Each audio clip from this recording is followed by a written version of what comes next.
ముఖ్యమంత్రి గారు అసెంబ్లీలో వర్గీకరణ అమలు చేస్తానన్నాడు. ఎస్ చెయ్యమని చెప్పి ఈ దండోర మోగిస్తా ఉన్నాం. అంటరాని తనము బాధ చూసి కన్న అవ్వయ్యను ఎడబాసి ఆశలెన్నో నూరిపోసి ఉన్న చరిత్రను తిరిగేసి రాసి పల్లెలకు పయనము చేసి తల్లి చెల్లెళ్లను పోగు చేసి రాజకీయ పార్టీలు దళితుల మధ్య చిచ్చు పెడుతున్నాయి. మాదిగలు కోరుకునే సామాజిక న్యాయం పట్ల రేవంత్ రెడ్డి గారికి అద్భుతమైనటువంటి ఒపీనియన్స్ ఉంది. దీన్ని ఎట్టి పరిస్థితుల్లో వర్గీకరణ జరగనివ్వబోము అని ఈ మధ్య బహుశా సోషల్ మీడియాలో కూడా మీరు కూడా చూస్తూ ఉంటారు. లాది డప్పులతో సావు డప్పే కొడతాం. ఇవాళ మాదిగ దండోర మాదిగ కుల దండోర బీజేపీకి మద్దతు ఇస్తూ ఉన్నది. ఎస్సీల ఏబీసీల వర్గీకరణ ఉద్యమాన్ని 1994లో ఈదుమూడి అనే గ్రామంలో మొదలుపెట్టారు. కేసీఆర్ 2001లో టీఆర్ఎస్ పార్టీని మొదలుపెట్టారు. వివేక్ వెంకటస్వామి అనేటోడు ఏ పార్టీ అధికారాలు ఉంటే ఆ పార్టీకి పోయి కండువలు కప్పుకొని కుల ఉద్యమాలు వచ్చిన తర్వాత మొత్తం సమాజాన్ని మార్చే ఉద్యమాలు సెట్ బ్యాక్ అయిపోయినాయి ఒక ఆర్గ్యుమెంట్. కేవలం దొరల కింద పటేళ్ల కింద రెడ్ల కింద పనిచేసే యంత్రాలుగా కాదు, మా హక్కుల కోసం దండోరా కూడా మోగిస్తాం. మాది గోళ్ళ డప్పులొచ్చనే మానవ హక్కుల దండోరేసి మాట వరసకిచ్చిన హక్కుల మాటనైన దక్కాలని మాది గోళ్ళ అరే మాది గోళ్ళ.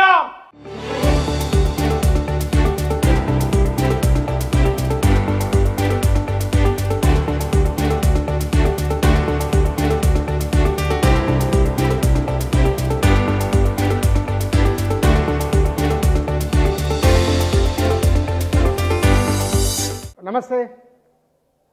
ఎస్సీ వర్గీకరణకు సుప్రీంకోర్టు ఓకే అని చెప్పిన తర్వాత రాష్ట్ర ప్రభుత్వం కూడా అంగీకరించి చేసేందుకు సిద్ధమని చెప్పింది. దానిపైన ఒక కమిషన్ ఏర్పాటు చేయడం, అభిప్రాయాలు తీసుకుంటున్న దశ ఒక వైపు ఉన్నది. ఈ సందర్భంలో ఎస్సీ వర్గీకరణపైన 2 శిబిరాలుగా 2 రకాల ఆర్గ్యుమెంట్లు జరుగుతూ ఉన్నాయి. ఈ సందర్భంలో సభలు జరుగుతున్నాయి. ఎంఆర్పిఎస్ తరఫున 1,00,000 డప్పులు 1,000 గొంతుకల పేరుతో ఒక కార్యక్రమాన్ని నిర్వహిస్తున్నారు. గడిచిన 30 సంవత్సరాలుగా తెలుగునాట మాదిగ దండోర ఉద్యమము లక్షలాదిగా జనం రావడము అంత చరిత్రలో ఒక భాగంగా ఉన్నది. ఇప్పుడు పోటాపోటీ సభలు ఏమిటి, ఏం చెప్పాలనుకున్న అంశం ఒకటైతే ఈ 1,00,000 డప్పులు 1,000 గొంతుకలు ఎందుకు, ఏం చెప్పదలుచుకున్నారు అనే అంశం పైన మాట్లాడదాం. ఈ సభ నిర్వహణకు ఈ 1,00,000 డప్పులు 1,000 గొంతుకలకు నిర్వహణ కమిటీ అధ్యక్షులు ఏపూరి సోమన్న గారు, వారు మన దగ్గర ఉన్నారు, వారితో మాట్లాడదాం. సోమన్న గారు నమస్కారం. నమస్తే అన్న. ఈ పోటాపోటీ సభలు ఎందుకు, ముందు అది మాట్లాడినాక మీ కార్యక్రమానికి వస్తారండి. ఒకవైపున మాల మహానాడు కొన్ని సంఘాలు పేరుతో వారు ఒక సభలు జరుపుతున్నారు. వాళ్ళు చాలా ప్రజాప్రతినిధులు కూడా అందులో భాగస్వాములై ఉన్నారు. మీరు ఇప్పుడు 1,00,000 డప్పుల పేరుతో కార్యక్రమం చేస్తున్నారు. పోటాపోటీ సభలు దళితుల మధ్య ఐక్యతను తీసుకొస్తాయి, విభజన తీసుకొస్తాయి అనుకుంటున్నారా? అంటే ఫస్ట్ మీరు అడిగినటువంటి క్వశ్చన్ నేను దాన్ని ఇష్టపడట్లేదు. దీన్ని మేము పోటాపోటీ సభగా చూడట్లేదు. మేము పెట్టబోయేటువంటి 1,000 గొంతులు 1,00,000 డప్పుల మాదిగల మండే గుండె చప్పుళ్ళు, మండే మాదిగల గుండె చప్పుళ్ళు. ఈ 1,00,000 డప్పులు అనేటువంటి కార్యక్రమం ఇది ఎవరికి పోటీ సభ కాదు, ఎవరికి దూషించే సభ కాదు, ఎవరిని తిట్టే సభ కాదు. స్వాతంత్రం వచ్చిన కానుంచి ఇప్పటి వరకు బాబాసాహెబ్ అంబేద్కర్ ఇచ్చినటువంటి రిజర్వేషన్ ఫలాలను ఎస్సీల్లో 59 కులాలుంటే కేవలం ఒకే కులంగా ఉండబడ్డ కులం దోయబడుతూ 58 కులాల వాటాను తీసుకుంటున్న క్రమంలో మా కడుపు మండి, మా కన్నీళ్లతో, మా కష్టాలతో మా గుండె చప్పుళ్ళు వినిపించేటువంటి లక్షలాది గుండె చప్పుళ్ళు వినిపించడం కోసం పెట్టే సభ తప్ప ఎవరిని దూషించే సభ, ఎవరికి పోటీగా పెట్టేటువంటి సభ కాదనేది ఫస్ట్ మీరు దాన్ని గుర్తించాలని నేను కోరుతా ఉన్నా. దండోర ఉద్యమం 30 సంవత్సరాలు ఈ తెలుగు నేల మీద యావత్ భారతావనిలో పోరాటాలు చేసి లక్షలాది మందిని, కోట్లాది మందిని కూడగట్టిన చరిత్ర ఎంఆర్పిఎస్ గౌరవ శ్రీ మందాకృష్ణ మాదిగ గారి నాయకత్వంలో ఉద్యమాలు జరిగింది. మీకు సుపరిచితమే, ఈ లోకానికి పరిచయమే. ఇవాళ కొత్తగా పెడుతున్నామంటే పోటీ సభ అవుతుంది. ఇలా కొత్తగా మాట్లాడుతున్నామంటే పోటీ సభ అవుతుంది. 2005లో అప్పటికే అరుణోదయలో జననాట్య మండలిలో పనిచేసి గద్దరన్న సాచార్యంతో విమలక్క సాచార్యంతో అనేక ప్రజా సంఘాల్లో పనిచేస్తూ కొనసాగుతున్న నేను 2005లోనే ఎర్ర ఉపాలి అనేటువంటి ఒక మహాకవి ఒక అద్భుతమైన జాతి గీతాన్ని రాస్తే ఆ రోజే నేను గానం చేసి జాతి గుండెలో చైతన్యాన్ని నింపినటువంటి పాట పాడా. ఏమని గానం చేశాను? మాదిగా మహావీరులారాం ఆది జాంబౌని వారసులారాం అలు పెరుగని ధీరులారాం అశువులు బాసిన అమరులారాం తూర్పున బడిసేటి పొద్దుల్ల వెలుగులు కొడుకులో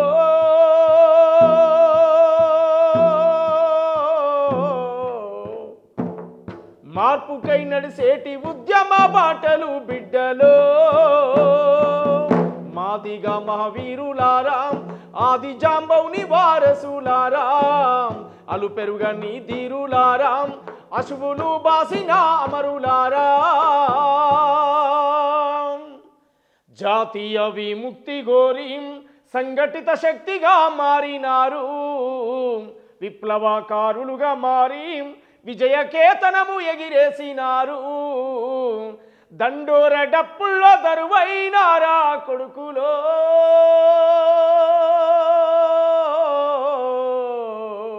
మా మండె గుండెల సప్పుడై మోగినారా బిడ్డలో. మీ అద్భుతమైన గాత్రం, బలమైన వ్యక్తీకరణ ఉంది. ఇంట్లో మీరే అన్నారు 2005లో అంతకు పూర్వం రకరకాల సంస్థల్లో పనిచేసి వచ్చిన వారు మీరు, అంటే విప్లవోద్యమ సంస్థలు లెఫ్ట్ ఉన్నవారు. ఈ మధ్యన నేను సమాజాన్ని హితాన్ని కోరి కులము లేదు క్లాస్ అనేవారు వర్గం గురించి మాట్లాడిన వాళ్ళు మాల మేధావులుగా కొందరు, మాదిగ మేధావులుగా కొందరు వస్తున్నారు. మీలాంటి ఇప్పుడు మీరు విమలకతో గద్దరితో ఉందని చెప్పింది కదా, మొత్తం సమాజంలో ఉన్న కష్టాలు పోవాలి, సమాజంలో పేదలంతా ఒకటని చెప్పిన మీరు ఇవాళ మరి ఒక కులానికి ఒక కులం అంశాన్ని పట్టుకొని మాట్లాడడం ఎట్లా సమర్థించుకుంటారు? ఒక్కటే గుర్తుపెట్టుకోవాలి మీరిడ, మాదిగ దండోరా మందకృష్ణ మాదిగ ఎంఆర్పిఎస్ అంటే కేవలం మాదిగ కాదు, 58 కులాలు అని మీరు గుర్తించాలి. ఫస్ట్ సామాజిక న్యాయం, ఎస్సీల ఏబిసిడీల వర్గీకరణ అంటే కేవలం మాదిగలకు రావాలని కాదు, 58 కులాలకు రావాలని చెప్పడం అనేది మీరు గుర్తించాలి ఫస్ట్. ఇవాళ నువ్వు చెప్తున్న గద్దరన్నే చెప్పాడు, నువ్వు మాట్లాడుతున్న గద్దరన్నే, నువ్వు గద్దరన్న పేరు ప్రస్తావించిన, నువ్వు గద్దరన్నతో కలిసి పనిచేశావు కదా, కులం గురించి ఏం మాట్లాడుతున్నావు అన్నాడు. అదే గద్దరన్నే చెప్పాడు కదా, ఏ ఇర దండోరం నా మాది ఈగన్నల దండోరం, ఏ ఇర దండోరం నా మానవ హక్కుల దండోరం. ఏమిటికి పాడాడు? సామాజిక న్యాయం ఈడ కనుమరుగైతుంది కనుక సామాజిక న్యాయం కావాలని పాడాడు. నువ్వు విమలక్క పేరు ప్రస్తావించావు, నువ్వు చెప్పిన విమలక్కే చెప్పింది, మాది గోళ్ళ డప్పులొచ్చనే మానవ హక్కుల దండోరేసిం, మాట వరసకిచ్చిన హక్కుల వాటానైన దక్కాలని మాది గోళ్ళ, అరే మాది గోళ్ళ చోల్ మాది గోళ్ళ డప్పులొచ్చనే మానవ హక్కుల దండోరేసిం, బుద్ధి జ్ఞానం అందించిన బౌద్ధమైన రాకాముందెం, సచ్చిన తోలును సాపు చేసి సమాజానికి మేలు చేసి. ఇదంతా చేశారని చెప్పి విమలక్కే చెప్పింది, మిత్రన్నే రాసిండు. సామాజిక న్యాయం లేదు ఎస్సీలో, ఏబిసిడి వర్గీకరణ జరగాలని చెప్పి వర్గీకరణ సంఘీభావ కమిటీకి చైర్మన్గా గద్దరన్న ఉన్నాడు, ఆయనే గోసిగట్టి దండోర సభలో ఎయిర దండోరని పాడాడు. వాళ్ళ అడుగుజాడలోనే నడుస్తున్నాను నేను. విప్లవోద్యమం ఏం కోరుకుంటుంది? భారత రాజ్యాంగం ఏం కోరుకుంటుంది? భారత రాజ్యాంగంలో ఉన్న హక్కులు అన్ని కులాలకు ఎవరి జనాభా తమాషా ప్రకారం ఎవరి వాట వారికి పోవాలనే కదా కోరుకోవడము. భారత రాజ్యాంగం అంటే అర్థమైంది, తాత ఇచ్చిన ఫలాలు, నా తాత బాబాసాహెబ్ అందించినటువంటి ఫలాలు సామాజిక న్యాయం కావాలనే కదా. కానీ అక్కడ వారంటూ ఒక కౌంటర్ ఆర్గ్యుమెంట్ ఒకటి ఏమొస్తున్నదంటే, ఆనాడు అంబేద్కర్ ఆశించింది వేరు, ఇవాళ జరుగుతున్నది వేరు, దళితుల మధ్య ఐక్యత ఉండాలి తప్ప విభజన ఎందుకు అనేది ఒక ఆర్గ్యుమెంట్ అటువైపు నుంచి వస్తుంది. ఎంత మూర్ఖత్వమైనటువంటి వాదన అంటే, ఎంత మూర్ఖత్వమైనటువంటి వాదన అంటే, తెలుగు ప్రజలుగా అందరం కలిసి ఉందాం అని చెప్పడం ఎంత దుర్మార్గమో, సపరేట్ తెలంగాణ ప్రత్యేక రాష్ట్రం కావద్దు ఉమ్మడి రాష్ట్రంగా ఉండాలి అని చెప్పడం ఎంత దుర్మార్గమో, దళితులుగా కలిసి ఉందామనేది కూడా అంతే దుర్మార్గం. ఇక్కడ దళితులుగా విడిపోదాం అంటలేము, దళితులుగా విడిపోదాం అంటలేము. నా తండ్రి అయినా నా తాత అయినా బాబాసాహెబ్ అంబేద్కర్ ఇచ్చిన ఫలాలను పంచుకొని కలిసి ఉందామంటున్నాం, పంచుకొని కలిసి ఉందామంటున్నాం. ఇది క్లారిటీ లేని వాళ్ళు, ఇది స్పష్టత లేని వాళ్ళు కేవలం రాజకీయ లబ్ధి కోసం మాల కులాన్ని అడ్డుపెట్టుకునేటువంటి వాళ్ళు 3 తరాలుగా పదవులు పొంది లబ్ధి పొంది లక్షల కోట్లకు ఎదిగినటువంటి వాళ్ళు ఏ రోజు మాల కులంలో, ఏ రోజు మాల కులాన్నో, మాల జాతినో, మాల పేద తల్లినో, మాల పేద అన్ననో, మాల పేద నిరుద్యోగినో పట్టించుకోలేని కొంతమంది వెధవలు వాళ్ళ రాజకీయ లబ్ధి కోసం చేస్తున్నటువంటి పేకు ఉద్యమాలు సృష్టించి మాల జాతిని, నా ప్రజలను, నా అన్నా తమ్ములను, అక్కా చెల్లెలను రాజకీయ అవసరాల కోసం రెచ్చగొడుతురే తప్ప వర్గీకరణ న్యాయమైందని చెప్పి భారత రాజ్యాంగమే చెప్పింది. బాబాసాహెబ్ అంబేద్కర్ చెప్పాడు, రిజర్వేషన్ ఫలాలనేటి ఏ కులం తమ జనాభా తమాషా కంటే ఎక్కువ పొందకూడదు అని బాబాసాహెబ్ అంబేద్కర్ చెప్పిన మాటనే మేము జనాభా ప్రాతిపాదికన రిజర్వేషన్లు కావాలని అడుగుతా ఉన్నాం. కానీ వారు అంటున్నది రాజకీయ నాయకులు రెచ్చగొట్టి చేస్తున్నారు ఒక పాయింట్. 2, రేవంత్ రెడ్డికి ఎందుకు అంత తొందర ఎందుకు తొందర అనేది కూడా ఒక ప్రశ్న అటువైపు నుంచి వస్తున్నది. ఎస్, అంటే తినమరిగినోనికి బాధే కదా. ఇప్పుడు రోజు వండకుండానంతా ఒక్కడివే తింటాను, నలుగురికి పంచాలనుకుంటే నీకు బాధే ఉంటుంది కదా. అందువల్ల ఎట్లన్నా చేసి దాన్ని కాలయాపన చేయాలని చెప్పి రేవంత్ రెడ్డి గారికి మాదిగల పట్ల, మాదిగలు కోరుకునే సామాజిక న్యాయం పట్ల రేవంత్ రెడ్డి గారికి అద్భుతమైనటువంటి ఒపీనియన్స్ ఉంది. మంచే ఇది చేయాలని. వారు ప్రత్యక్షంగా దండోర ఉద్యమంలో పాల్గొన్నవారు, వారు ప్రత్యక్షంగా కృష్ణమాదిగలకు సపోర్ట్ చేసినటువంటి వారు. ఎందుకు చేశారు? 58 కులాలకు అన్యాయం జరుగుతుంది, నిజమే, వీళ్ళ వాటా రావాలి వీళ్ళకు అని చెప్పి. అందువల్ల అది న్యాయమైంది కనుక రేవంత్ రెడ్డి సపోర్ట్ చేస్తాడు, అడవిలో కూర్చున్న అన్నలు సపోర్ట్ చేస్తారు.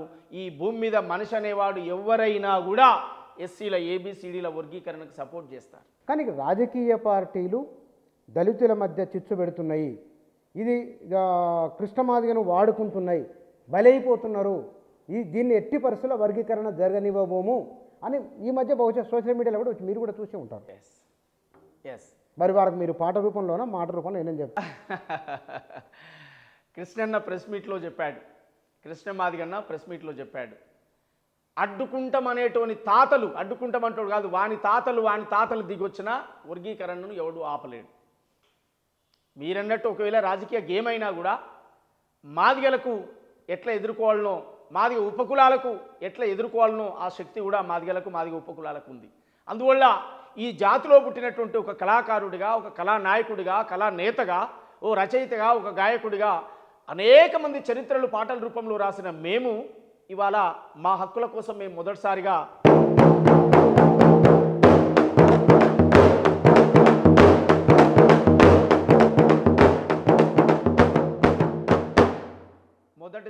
మా డప్పును నినాదంగా చేసుకొని ఇవాళ 30 ఏండ్లు నేను ఉద్యమం కోసం పనిచేశాను, 30 రోజులు మీ సమయాన్ని జాతి కోసం ఇవ్వండి తమ్ముళ్ళు అని చెప్పి కృష్ణమాదిగన్న ఒక్క పిలుపు ఇవ్వగానే ఇవాళ డప్పు సంకనేసుకున్నాను. ఈ డప్పు సంకనేసుకొని ఇవాళ వ్యతిరేకించేటువంటి వ్యతిరేకులకు, వర్గీకరణను వ్యతిరేకించి ఇంకా కాలయాపన చేసి ఇంకా దీన్ని నానుసరమైనటువంటి వ్యతిరేకులకు ఖచ్చితంగా లక్షలాది డప్పులతో సావు డప్పే కొడతాం. వర్గీకరణను స్వాగతిస్తే ఉత్సవాల డప్పు, ఊరేగింపు డప్పు కొట్టి స్వాగతిస్తామనేటువంటి విషయాన్ని నేను గుర్తు చేస్తూ ఉన్నా. ఇవాళ జనవరి 3వ తారీఖు నాడు, జనవరి 2వ తారీఖు నాడు గ్రామాలకు వెళ్తాం, జనవరి 2వ తారీఖు నాడు జిల్లాలకు వెళ్తాం, 100 డప్పులతో జిల్లాలకు వెళ్తాం, లక్షలాది డప్పులతో ఫిబ్రవరి 3 నాడు హైదరాబాద్కు వస్తాం. 100 డప్పులతో మేము పల్లెలకు వెళ్తాం, మాదిగ గూడాలకు వెళ్తాం, గ్రామాలకు వెళ్తాం, లక్షలాది డప్పులతో హైదరాబాద్కు వస్తాం.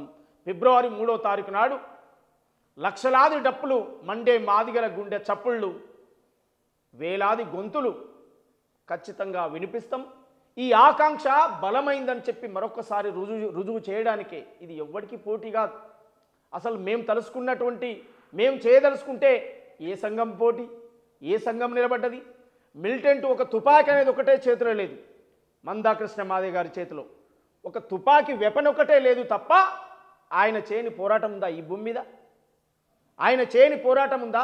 ఏ ఉద్యమాలకు కృష్ణమాదిగన్న లేకుండా జరిగింది? ఏ ఉద్యమాలకు డప్పు లేకుండా జరిగింది? ఏ ఉద్యమాలకు మా గళాలు లేకుండా జరిగినాయి? అందువల్ల సమాజ సాకిరిలో మొత్తం మా జాతి ఉంది, మేమున్నాం గనక ఇవాళ మా వాటా మేము సాధించడం కోసం అడ్డు తగులుతున్నటువంటి శక్తులు ఇవాళ ఇది ప్రభుత్వానికి రేవంత్ రెడ్డి గారు మొట్టమొదలే స్వాగతం పలికిరంటే వారికి మాదిగ జాతి మీద ఉన్న ప్రేమ, ఈ న్యాయమైన డిమాండ్ పరిష్కారం చేయాలనే ఆలోచనతో ఉన్నారు కనుకనే ఇవాళ వారు స్వాగతం పలికిండ్రు. కానీ వారిని కూడా నియంత్రించేటువంటి శక్తి మాలల్లో ఉన్నటువంటి కొంతమంది పెట్టుబడిదారులకు ఉన్నది. నియంత్రించడం అంటే ఎట్లా? ఏంది? ఆపడం, ఆపేయడం, నాన్సుని దూరంతో దాన్ని ఆపేటువంటి ప్రయత్నాలు చేయడం, 4 రోజులు లేటే కానీ ఇంకా నష్టం చేసే విధంగా 30 ఏళ్ళ నుంచి నష్టం చేశారు కదా, ఇంకా నష్టపరిచేటువంటి విధంగా ఇవాళ చేయాలని ఒక కుట్ర చేస్తారు కనుక మేము అద్భుతంగా గ్రామాలకు వెళ్తూ ఉన్నాం. నేను నాతో పాటు ఈ కార్యక్రమంలో రాష్ట్ర స్థాయిలో జాతీయ స్థాయిలో గుర్తింపు తెచ్చుకున్నటువంటి అనేక మంది ప్రజాకవులు ఈ కార్యక్రమంలో ఉన్నారు. దరువు ఎల్లన్న గారు, అంతర్పల్లి నాగరాజు గారు, మిట్టపల్లి సురేందర్ గారు, గిద్దే రామనరసన్న గారు, పాటమ్మ రాంబాబు గారు, రామంచే భరత్ గారు, నలిగంటి శరత్ గారు, ఇంకా అనేక మంది ప్రజాకవులు, మహబూబ్ నగర్ నుంచి డప్పు స్వామి గారు, ఖమ్మం నుంచి, వరంగల్ నుంచి, నిజామాబాద్ నుంచి, ఆదిలాబాద్ నుంచి, అన్ని ప్రాంతాల నుంచి డప్పుళ్ళ రమేష్ గారు, అనేక మంది కవులు కళాకారులు ఈ కార్యక్రమంలో భాగస్వామ్యం అవుతున్నారు. వాళ్ళందరి భాగస్వామ్యంతో ఇది అద్భుతంగా రేపు జరగబోతుంది అనేటువంటి విషయాన్ని నేను గుర్తు చేస్తూ ఉన్నా. ఇవాళ ఒక్కటే స్పష్టంగా మేము చెప్తా ఉన్నాం, మేము ఎవరి వాటో మేము కావాలంటే ఇంకోరికి వ్యతిరేకం తిరిగినట్టు అవుతుంది. మేము మా వాట మేము అడుగుతూ ఉన్నాం. మా వాట సుప్రీంకోర్టు ఇచ్చిన తీర్పును రాష్ట్రాలు అమలు చేయొచ్చని చెప్పారు. సుప్రీంకోర్టు ఇచ్చినటువంటి తీర్పు రాష్ట్రాలు అమలు చేయొచ్చని చెప్పారు కనుక ఆ అమలు అయ్యేటువంటి తీర్పును అమలు చేయమని చెప్పేటువంటి డిమాండ్లో భాగంగా ఈ కార్యక్రమాలు జరుగుతూ ఉన్నాయి. ఇవాళ జాతీయ స్థాయిలో కాంగ్రెస్ పార్టీ మాకు అనుకూలంగా ఉంది. కాంగ్రెస్ పార్టీ మేనిఫెస్టోలో పెట్టింది. కాంగ్రెస్ పార్టీ ఖార్గే గారు, మల్లికార్జున ఖార్గే గారే వచ్చి దళిత డిక్లరేషన్ చేసి చెప్పారు ఎస్సీల ఏబీసీల వర్గీకరణ కాంగ్రెస్ పార్టీ కట్టుబడిందని. కానీ అయినా జాప్యం జరుగుతుంది అని అంటే జాతీయ స్థాయిలో వీళ్ళ ల్యాబింగ్ ఉంది, జాతీయ స్థాయిలో వీళ్ళకు డబ్బులు ఉన్నాయి, జాతీయ స్థాయిలో వీళ్ళకు మీడియా ఉంది, జాతీయ స్థాయిలో వీళ్ళకు పలుకుబడి ఉంది కనుక ఇవాళ ఎస్సీల ఏబీసీల వర్గీకరణ ఆపాలనేట్టు కుట్ర చేస్తున్నారు కనుక మా దగ్గర లక్షల డబ్బు లేదు, మా దగ్గర లక్షల కోట్ల డబ్బులు లేవు, లక్షలాది డప్పులున్నాయి మా దగ్గర. ఆ డప్పులతో దండోర వేయడానికి మేము సిద్ధపడ్డామని చెప్తే రాష్ట్ర ప్రభుత్వము వర్గీకరణ చేస్తామని చెప్పడం అంగీకారం జరిగింది. సుప్రీంకోర్టు అనుకూలంగా తీర్పునిచ్చింది. మీరంటే రాజకీయ పార్టీలు అనుకూలంగా ఉన్నాయి, అయినా ఈ 1,00,000 డప్పుల కవాతు ఎందుకు? అదే జరుగుతుంది అంటే దాన్ని ఆపుతురు కదా, దాన్ని కుట్ర చేస్తురు కదా. నిన్నగాక మొన్న మీరు చూశారు, రాష్ట్రపతి చెప్పినా మేము జరగనీయం, భారత రాజ్యాంగం చెప్పినా మేము జరగనీయం, పార్లమెంటు చెప్పినా మేము జరగనీయం, సుప్రీంకోర్టు చెప్పినా జరగనీయం. మరి ఇంకెవరు చెప్తే జరగనిస్తారు? అంటే ఎంత ధైర్యం? సుప్రీంకోర్టును ధిక్కరించే ధైర్యం అంటే అర్థమైనది.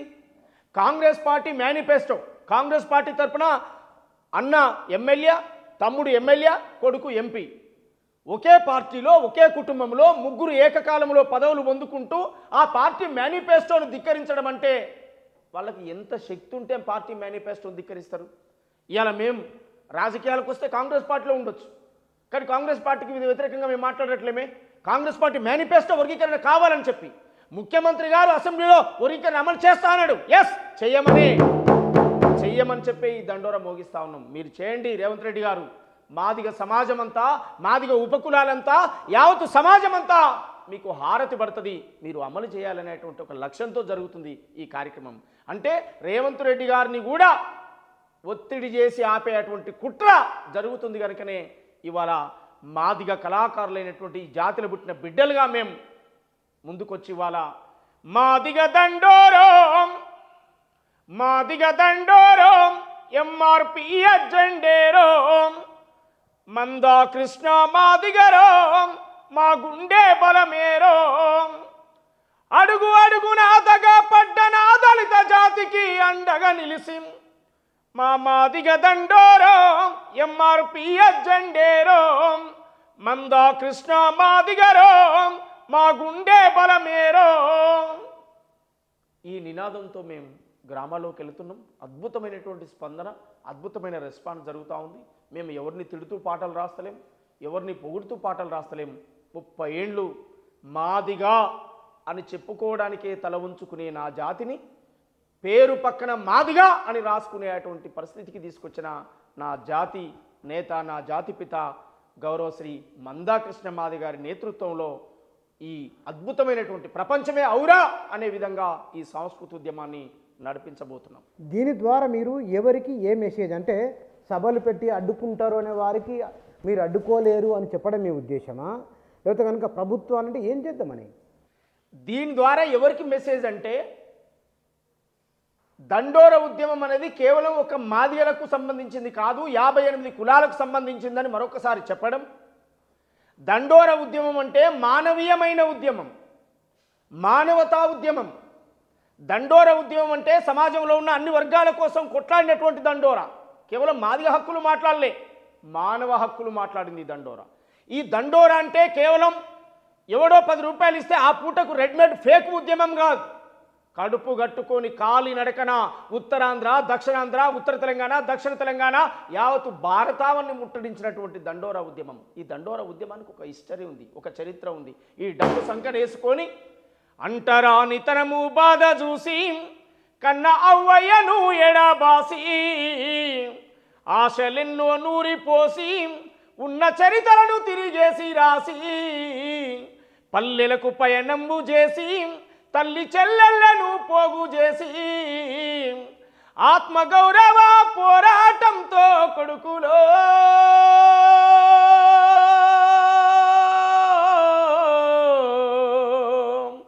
జాతిగతి మారుతుందని సాటినారా బిడ్డలో, మాదిగా మహావీరులారా, ఆది జాంబవుని వారసులారా. అట్లా గ్రామాల్లోకి వెళ్ళినటువంటి చరిత్ర దండోరా ఉద్యమానికి ఉంది. కానీ ఒక ఆర్గ్యుమెంట్ ఉన్నది, మీరు దీనికి సమాధానం చెప్పాలి.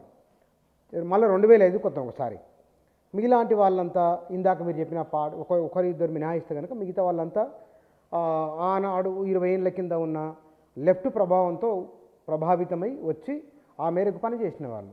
కుల ఉద్యమాలు వచ్చిన తర్వాత మొత్తం సమాజాన్ని మార్చే ఉద్యమాలు సెట్ బ్యాక్ అయిపోయినాయని ఒక ఆర్గ్యుమెంట్ ఉంది. నో, సమాజంలో ఎవరైతే అసమానతలకు గురవుతారో, ఎవరైతే దోపిడీ గురవుతారో, ఎవరైతే పీడనకు గురవుతారో, ఎవరైతే కుల అవమానాలకు, కుల అసమానతలకు గురవుతారో, ఏ విప్లవోద్యమం వచ్చినా మాదిగూడాలకే కదా, ఏ విప్లవోద్యమం వచ్చినా అంటరాని మాలగూడాలకే కదా, ఏ విప్లవోద్యమం వచ్చినా 58 కులాలుగా ఉన్న దళిత కులాలకే కదా, ఏ విప్లవోద్యమం వచ్చినా అసమానతలకు ఆర్థికాలకు దూరంగా ఉన్న బీసీ వాళ్ళకే కదా. అసలు వాళ్ళ పని ఏంటి, వాళ్ళ ఎజెండా ఏంటి? ఎవడైతే పేదవాడు ఉన్నాడో వానికి తెలుగు నేర్పడమే కదా, ఎవడైతే అయ్యా బాంచన్ని కాల్మొక్తంటుండో వానికి జ్ఞానం నేర్పడమే కదా, మనిషిగా గుర్తించని వాడిని మనిషిగా గుర్తించేసి మహామనుషులుగా తయారు చేయడమే కదా విప్లవోద్యమ ఎజెండా ఏంటి? ప్రపంచమంతా వేరైతే భారతదేశం వేరు, నిజమే కదా. ప్రపంచంలో ఎక్కడ కులాలు లేవు, భారతదేశంలో కులం ఉంది కదా. విప్లవోద్యమ ఎజెండా ఏంటి? అందువల్ల విప్లవోద్యమం అంటేనే ఈ దేశంలో మార్పు. మార్పు అంటే పేదోడు వాని జీవితం మారాలి, ఆత్మగౌరవం లేదు వానికి ఆత్మగౌరవం కావాలి, చదువు లేదు వానికి చదువు కావాలి, ఉద్యోగం లేదు ఉద్యోగం కావాలి. కేవలం దొరల కింద, పటేళ్ల కింద, రెడ్ల కింద పనిచేసే యంత్రాలుగా కాదు, మా హక్కుల కోసం దండోరా కూడా మోగిస్తాం, మా హక్కుల గొంతై నినదిస్తాం తప్ప కేవలం ఓట్లేసే యంత్రాలుగా స్వాతంత్రం వచ్చిన కాలం నుంచి ఇప్పటి వరకు ఎస్సీలుగా మెజార్టీ కులాలైనటువంటి మాకు మా హక్కులేంటి, మా వాటా ఏది, రాజకీయ రంగంలో మా వాటా ఏది, ఉద్యోగ రంగంలో మా వాటా ఏది, రిజర్వేషన్ ఫలాలు ఎవరికి అందుతున్నాయి? వచ్చేదే అరకొరలో మా వాటే ఉన్నోడు తీసుకపోతే మా గతేం కావాలి? మా వాటా మాకు కావాలి. అంతిమంగా రాజ్యాధికారమే మా నినాదంగా మేము పనిచేయడానికి ఇవాళ సిద్ధంగా ఉన్నాం. ఏ తెలంగాణ ఉద్యమాన్ని అయితే మా గలాలెత్తి పాట పాడాము, ఏ తెలంగాణ పోరాటాన్ని అయితే మా గొంతెత్తి వినిపించామో, ఇవాళ లక్షలాది డప్పులు, వేల గొంతుల కార్యక్రమాన్ని కూడా ఇవాళ గ్రామాల్లోకి వెళ్తున్నాం, పల్లెల్లోకి వెళ్తాం, 100 డప్పులతో గ్రామాలకు వెళ్తాం, లక్షలాది డప్పులతో పట్టణాన్ని ముట్టడిస్తాం. సోమన, నేను ఈ ప్రశ్న 2 వైపుల నుంచి అడుగుతున్నా. నేను కమ్యూనిస్టు ఉద్యమాల్లో పనిచేసిన వారు, ఆ పాటలు పాడిన వారు, రాసిన వారు, ఇవాళ మాదిగ దండోరా, మాదిగ కుల దండోరా బీజేపీకి మద్దతునిస్తూ ఉన్నది. అంటే ఒకవైపున దళితులను ప్రత్యక్షంగానో పరోక్షంగా అణచివేత జరుగుతూ ఉన్నప్పుడు మీలాంటి వాళ్ళు వచ్చి వాటికి పరోక్షంగా కూడా బీజేపీ మద్దతు ఇవ్వడం ఏమిటి అనేది ఆ ప్రశ్న అటువైపు నుంచి పదే పదే వస్తున్నది. ఎస్, ఒక్క మాట మీకు నేను గుర్తు చేయదలుచుకున్నాను. ప్రత్యేక తెలంగాణ ఉద్యమం నడుస్తున్న కాలంలో కేసీఆర్ నోట పదే పదే మనం ఒక మాట వినేవాళ్ళం. తెలంగాణ రాష్ట్రం రావడం కోసం నేను ఎక్కని కొండలేదు, నేను మొక్కని బండలేదు అని చెప్పి మాట్లాడేవాడు కేసీఆర్. కేసీఆర్ గారు ఇంకో మాట కూడా అనేవారు, తెలంగాణ రాష్ట్రం అనే సాధన కోసం గొంగలి పురుగునైనా నేను ముద్దు పెట్టుకుంటాను తప్ప నేను వెనుకకు పోను అని ఒక మాట అనేవాడు. ఇది కేసీఆర్కే వర్తించదు ఈ మాట, గౌరవశ్రీ మాన్యశ్రీ మందకృష్ణ మాదిగ్ గారికి కూడా వర్తించింది ఈ మాట. ఎస్సీల ఏబిసిడీల వర్గీకరణ ఉద్యమాన్ని 1994లో ఈదుమూడి అనే గ్రామంలో మొదలుపెట్టాడు. కేసీఆర్ 2001లో టీఆర్ఎస్ పార్టీని మొదలుపెట్టాడు. అంటే కేసీఆర్ కంటే ముందే దండోర ఉద్యమం మొదలైంది ఉమ్మడి రాష్ట్రంలో. వర్గీకరణ సాధన కోసం 58 కులాల యొక్క గుండె గొంతు వినేటువంటి ఏ రాజకీయ పార్టీ అయినా మా ఎజెండా వర్గీకరణ సాధన గనక, అది చట్టాల ద్వారా జరగాల గనక, అది శాసనాల ద్వారా జరగాల గనక, ఏ పార్టీ పవర్లో ఉంటే ఆ పార్టీ కాడికి ఖచ్చితంగా పోయి పనిచేసుకుంటే బాధ్యత మా పైన ఉంది. కేవలం పైరోగలకు లాబింగ్లకే పరిమితమై ఉన్నాడా మందకృష్ణ మాదిగన్న? ప్రజాక్షేత్రంలోకి పోయి ఉద్యమాలు చేశాడు. పార్లమెంటు అసెంబ్లీలకు పోయి మీరు మాట్లాడండి, మీరు గలమిప్పండి అని చెప్పి కొట్లాడాడు. జనంలో ఉన్నాడు, జనంలో కూడగట్టి బలాన్ని పెంచి మళ్ళీ ప్రజానాయకుల కాడికి పోయాడు. ప్రజలు ఓట్లేస్తే ఎన్నికైన నాయకుల కాడికి పోయి కలిశాడు. పోనీ ఓన్లీ బీజేపీ పార్టీకే సపోర్ట్ చేశాడా? ప్రధానమంత్రి నరేంద్ర మోదీ గారితో ఒక్కరితోటే ఉన్నాడా? మీరు మన్మోహన్ సింగ్ ప్రభుత్వాన్ని తీసుకోండి, యూపీఏని తీసుకోండి. ప్రధానమంత్రిగా మన్మోహన్ సింగ్ ఉన్న కాలంలో యూపీఏకు మందకృష్ణ మాదిగ గారు మద్దతు ఇవ్వలేదా? రాజశేఖర రెడ్డి ముఖ్యమంత్రి ఉన్నప్పుడు కాంగ్రెస్ పార్టీకి మద్దతు ఇవ్వలేదా? చంద్రబాబు నాయుడు ముఖ్యమంత్రి ఉన్నప్పుడు తెలుగుదేశం పార్టీకి మద్దతు ఇవ్వలేదా? తెలంగాణ ఉద్యమంలో కేసీఆర్ గారికి సపోర్ట్ చేస్తూ నిమ్మరసం ఇచ్చే కాడ కేసీఆర్ చనిపోతాడేమో కాపాడాలని ముందు వరుసలో ఉండి తెలంగాణ ఉద్యమాన్ని సపోర్ట్ చేయలేదా? కిరణ్ కుమార్ రెడ్డికి సపోర్ట్ చేయలేదా? రోషయ్యకి సపోర్ట్ చేయలేదా? ఇవాళ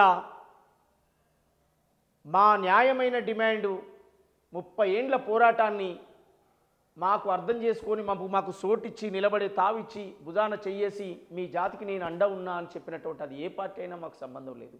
మా లక్ష్యం నెరవేరాలి. మా లక్ష్యం ఏంటి? ఎస్సీల ఏబిసిడీల వర్గీకరణ.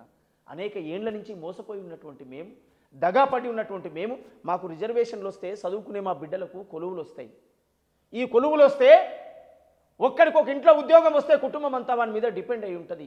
వాని ద్వారా ఇంకా మా సమాజంలో 4 ఏళ్ళు 2 ఏళ్ళు అమలైతేనే 20,000 పైచిలకు ఉద్యోగాలు సాధించిన మా జాతి దాదాపు ఈ 15-30 సంవత్సరాల కాలంలో ఏబిసిడీల వర్గీకరణ అమలైతే ఎన్ని వేల జాబులు వచ్చు నా కులాలకు, నా వర్గాలకు ఎన్ని వేల జాబులు వచ్చు.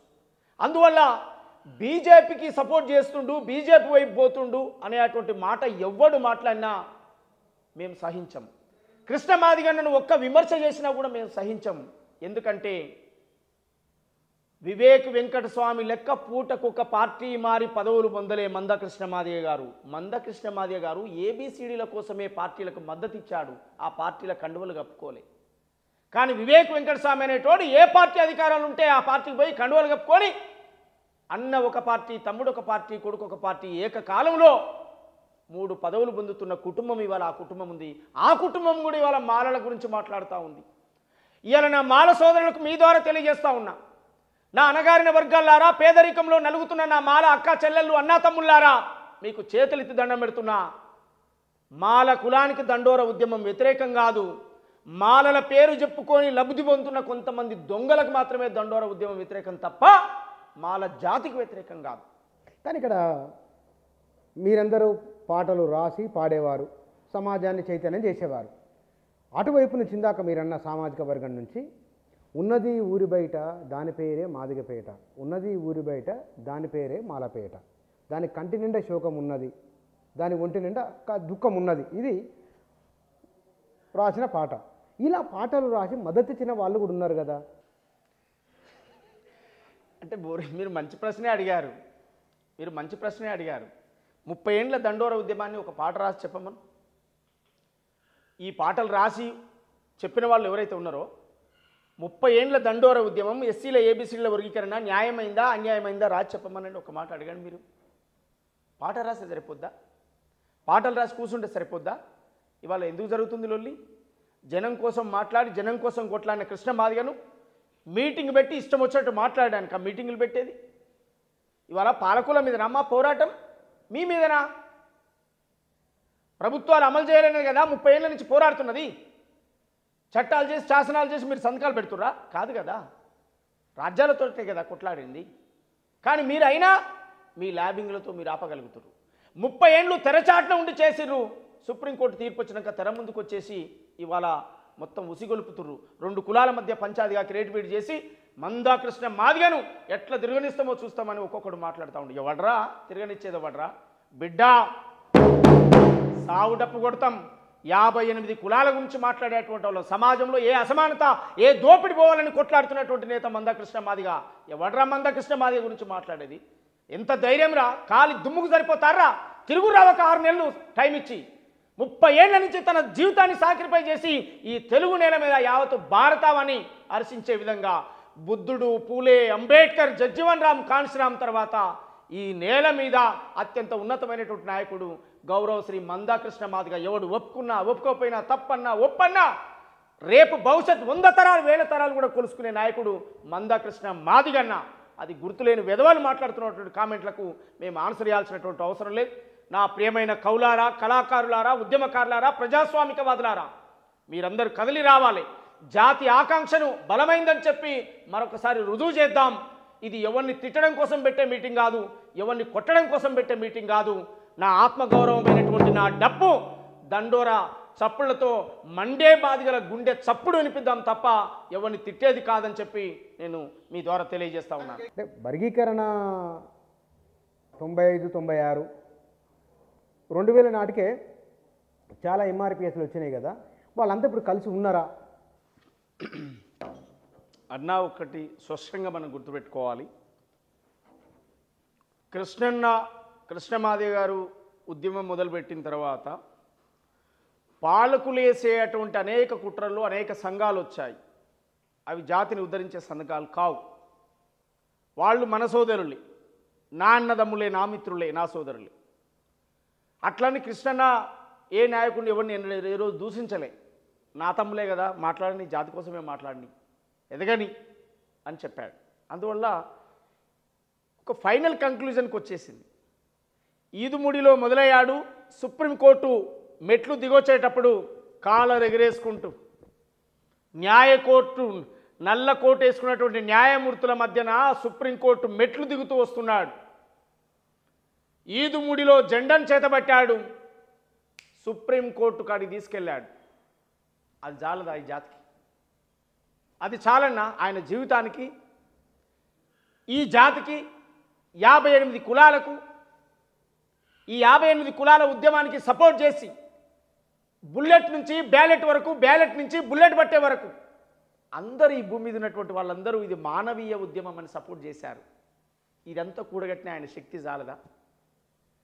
తెలుసో తెలియకో తొందరపడో రకరకాలుగా చీలిపోయినటువంటి వాళ్ళందరూ కూడా ఒక్కరన్నీ వాళ్ళ రోడ్ల మీద కనిపిస్తుండ్రా? ఒక్కరి గొంతన్న వినిపిస్తుందా? కారణం ఉద్యమాన్ని రాజేసినోడు మందకృష్ణ మాదిగనే, ఉద్యమాన్ని గెలిపించినోడు మందకృష్ణ మాదిగనే. ఆకలి, కన్నీళ్లు, కష్టాలు, జైలు, నిర్బంధాలు పడ్డది మందకృష్ణ మాదిగనే. న్యాయమూర్తుల ముందు 7 జడ్జీలుంటే 6 తీర్మానం చేయించి ఇది న్యాయమైందని చెప్పింది కూడా మందకృష్ణ మాదిగనే. దాన్ని మనం గుర్తుపెట్టుకోవాల్సినటువంటి అవసరం. అందువల్ల తెలుసోతలోకో తప్పటడుగులేసి కృష్ణన్నను విమర్శించి మాట్లాడేటువంటి మిత్రులను ఎవరిని మేము దూషించట్లేము, అనట్లేము. వాళ్ళ మనసులో కూడా ఉంది. వాళ్ళు కూడా ఈ ఉద్యమానికి కదిలి వస్తున్నారు, వాళ్ళు కూడా కలిసి వస్తారు. ఇది జాతి ఉద్యమం. దీన్ని పార్టీలు రుద్ది, రంగు రుద్ది, ఏం ఎన్నికలు ఉన్నాయా? ఇప్పుడు ఎలక్షన్ ఉన్నాయా? ఇది మోడీకి ఓటేమని చెప్పే సభ? మా ఆవేదన సుప్రీంకోర్టు చెప్పింది కదా రాష్ట్రాలు అమలు చేయమని చెప్పి, మా ఆవేదన వెలిబుచ్చే సభ. సుప్రీంకోర్టు చెప్పిన తీర్పును అమలు చేయమని చెప్పే సభ. అమలు చేయాలని ముఖ్యమంత్రి గారికి ఉన్నా కూడా మాల సోదరుల ల్యాబింగ్కు తలొగ్గే ప్రమాదం ఉంది కనుక రేవంత్ రెడ్డి గారు మాదిగ సమాజం, ఎస్సీలో ఉన్న 58 కులాల మద్దతు నీకుంటుంది, మీరు ఇచ్చిన మాటను అమలు చేయండి అని చెప్పే సభ తప్ప ఇది ప్రభుత్వానికి వ్యతిరేకమైన కార్యక్రమాలు కావు. మమ్ముల వ్యతిరేకించి ఏళ్ల మీద లెక్కబెట్టి ల్యాబింగ్లు చేసేటువంటి 1,00,000 కోట్ల పెట్టుబడిదారుడికి వ్యతిరేకంగా 1,00,000 డప్పులతో మా గుండె చప్పుడు వినిపించే సభ తప్ప ఇది ఎవరికి వ్యతిరేకమైంది కాదు. కానీ మొన్న హైదరాబాద్లో జరిగిన సభ, ఇక్కడ మన పరేడ్ గ్రౌండ్లో జరిగిన సభ, ఆ సభ ద్వారా అసలు సభ లేదా అటువైపు నుంచి రిజర్వేషన్ కౌంటర్ పార్ట్గా మాట్లాడుతున్న వాళ్ళు అసలు డిమాండ్ అనేది అర్థమైందా మీకు? మాకా వాళ్ళు పెట్టినటువంటి సభలో అర్థమైంది ఏంటి అంటే కేవలం మందాకృష్ణ మాదిగ జాతిని తిట్టడం కోసం పెట్టినటువంటి సభగా మాకు అర్థమైంది. ఇంతకాలం మా ల్యాబింగ్లతో ఆపగలిగినాం, 30 ఏళ్ళైనా ఈ ఉద్యమాన్ని వదిలిపెట్టట్లేడేంది? మాలమానాడు సంఘం పెడితే ఒక ఎమ్మెల్సీ పదవి వచ్చింది, మాలమానాడు ఇంకో నాయకుడు వస్తే ఇంకో కార్పొరేషన్ పదవి వచ్చింది, మాల నాయకులంతా పదవులు తీసుకొని పక్కకు జరుగుతున్నారు. ఈ మందకృష్ణ మాదిగ ఎవరికైనా ఏ పదవి తీసుకుంటలేడు, అదే నల్లకండు వేసుకుంటుండు, నల్ల ప్యాంట్ వేసుకుంటుండు, తెల్లంగా వేసుకుంటుండు, అంటే రథయాత్ర అంటుండు, అంటే పాదయాత్ర అంటుండు, అంటే ముట్టడీలు అంటుండు. 30 ఏళ్ళుగా అయిపోయిందిరా ఈ పని కాదు అని చెప్తే మళ్ళా సుప్రీంకోర్టుకు పోయి గెలిపించుకొచ్చిండు అని వాళ్ళ ఆక్రోశం, వాళ్ళ ఆవేదన. నేను పేర్లు చెప్పను కానీ ఒక్కొక్కడు నాలుక తిరుగుతలేదు, నోరు మాట్లాడుతుంటా. మేము 30 ఏళ్ళ నుంచి తిప్పడం మందకృష్ణను, నోరు కుదురుతున్నారా వెదవల్లారా, మాట్లాడలేని అజ్ఞానులారా, మేము చదువుకున్న సన్నాసులకు భారత రాజ్యాంగ ఫలాలు సమానంగా రావాలనే సూత్రం తెలియదా ఈ సన్నాసులకు? మీరు చదువుకుంటే వెదవల్లారా, సామాజిక న్యాయానికి కట్టుబడి ఉండాలి. కొత్త మలకలు తిప్పుతుర్రు, రాజ్యాంగానికి అనుకూలమైన వర్గీకరణ కావాలంటారు. ఒరే సన్నాసులారా, భారత రాజ్యాంగంలో ఒక భాగమే సుప్రీంకోర్టు రా, భారత రాజ్యాంగంలో ఒక భాగమే జస్టిస్ రా, భారత రాజ్యాంగంలో భాగమే ఆ తీర్పురా. 7 సభ్యులుంటే 6 దాన్ని తీర్మానం చేసిరంటే అది నిజమైందనా అబద్ధమైందనా కనీస జ్ఞానం లేకుంటున్నారా? 341 అనేటువంటి ఒక రూల్ తీసుకొస్తున్నారు. 341 అబ్బా ఏందబ్బా అని చెప్పి ఆలోచించరు. 341 ఏంటి? భారత రాజ్యాంగంలో షెడ్యూల్ కులాలను ఏ కులాన్నైనా ఈ కులం నుండి తీసేయాలన్నా లేదా ఇంకో కులాన్నైనా కలపాలన్నా వర్తింపజేసేదే 341. రిజర్వేషన్లకు సంబంధం లేదు, భారత రాజ్యాంగంలో కాదు, బాబాసాహెబ్ అంబేద్కర్ స్వతహాగా రాసుకున్న రచనలోనే చెప్పాడు బాబాసాహెబ్ అంబేద్కర్. జనాభా కంటే మించి ఏ కులమైతే రిజర్వేషన్లు పొందుతుందో దాన్ని ఆప్ చేయాలి, జనాభా ప్రాతిపాదికన పంచుకునే అధికారం ఉంది అని చెప్పాడు బాబాసాహెబ్ అంబేద్కర్. దీన్ని తెలియనటువంటి మూర్ఖులు ముక్కేడ ఉందంటే చుట్టూ తిప్పుతా ఉన్నారు.